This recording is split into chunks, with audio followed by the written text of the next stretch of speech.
Hey guys, it's Annie from Divine and More, and this is your reading for the week of May 15th until May 22nd.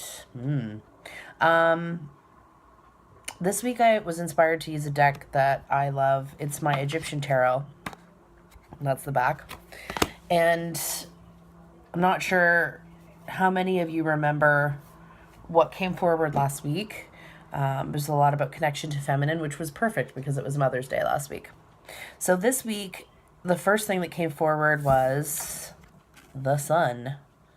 Fascinating because today is sunny and beautiful, and this whole week is supposed to be gorgeous. What's funny about this card, well, not funny, but what's good about this card is that it represents a time of just straight joy. So when you think about the sun and what it represents, there's this like the darkness is cleared and now the sun is out. And if you were experiencing any of the energetic shifts that were going on last week and even the week before, now things should start to feel or should feel more calm and more clear, and more happy, which is always good, I think, anyway. Second card that came up again, so fascinating. Ten of Swords. This card, well, swords in any given situation usually represent challenge. I like to think of them too as like a clearing and or a means to clear things that you don't need anymore. And what I love about this card in particular is in combination with the sun, it just means that the challenges and whatever was coming forward that needed to be cleared, you've pretty much done the work. So now you can enjoy the spoils, if that makes sense. So in line with that, which is interesting too, is it the Two of Wands. Fun. Wands is always related to change in some way. So, and of course, two is the duality of change. And what's coming up for me right now is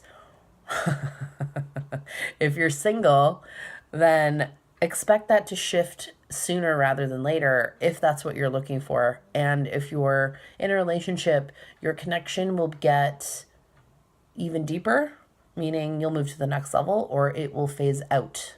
Fascinating.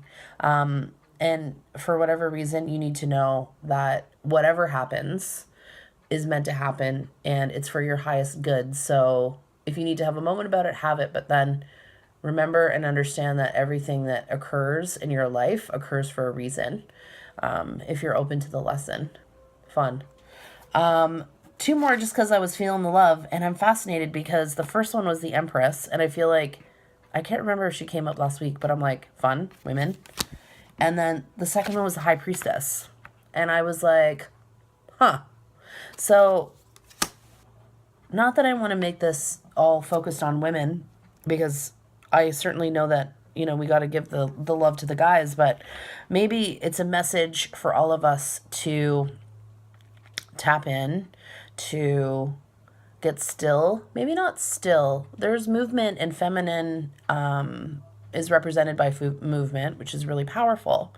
But there's something to be said for moving away from being so much in action and in the push and in receiving. So, particularly with all the energetic stuff that was going on, and even if you don't believe in that stuff, let me say it like this.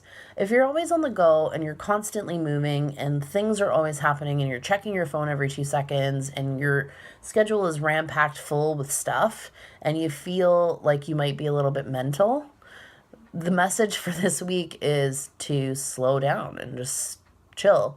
And it's funny, I can literally in my mind hear people saying, well, I don't have time for that. Cool. That's when you got to make time when you don't have time, because if you don't make the time now, it probably will get made for you. Just so you know. That's all I got. I feel like it's a pretty good week. I'm feeling the love. I'm feeling the magic. I hope you are too. Enjoy, and we will chat soon. Bye for my hand.